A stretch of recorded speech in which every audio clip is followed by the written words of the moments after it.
Hi everyone! I'm Jenaline and today ituturo ko naman sa'yo kung paano ba mag-install ng Zoom para makapasok ka sa ating mga Zoom webinar event. And ang kailangan mo lang gawin is unang-una, pumunta ka sa iyong Play Store. Ayan, sa Play Store ng cellphone mo. And pangalawa, i-search mo lang dyan sa search app ang Zoom. Pangatlo, ayan, i-enter mo lang yan siya. And once na nakita mo na yung Zoom na yan, yung nasa taas na yan, kapag nandyan ka na, ang gawin mo lang is, i-click mo lang yung install para ma-install mo ang application sa iyong cellphone. And huwag kayong mag-alala kasi free naman po siya, libre lang po siya, wala po kayong babayaran.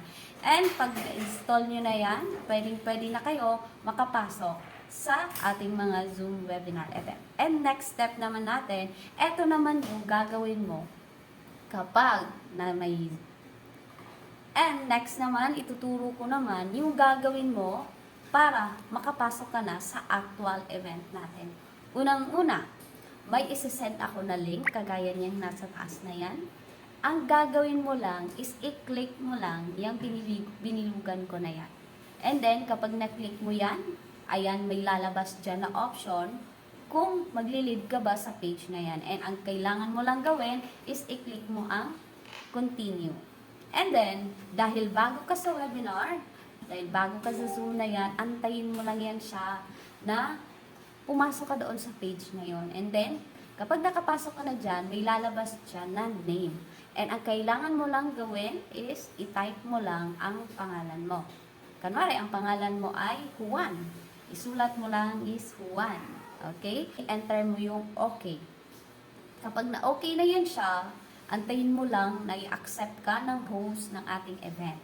And then, kapag na-accept ka na yan, makikita mo na makakapasok ka na sa loob ng event natin. Pero kapag hindi ka pa na-accept, huwag kang magbaback kasi i-accept at i-accept ka rin yan. And then, kapag nasa loob ka na ng ating webinar, wala kang maririnig na sounds niyan. And ang kailangan mo gawin, dito sa baba na yan, may makikita ka dyan na join audio.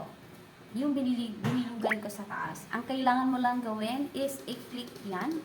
And then, i-click mo rin yung Wi-Fi or cellular data para marinig mo lahat ng sinasabi sa loob ng Zoom and marinig mo yung mga speakers natin na nagsasalita. And yun lang po. Have a good day sa lahat.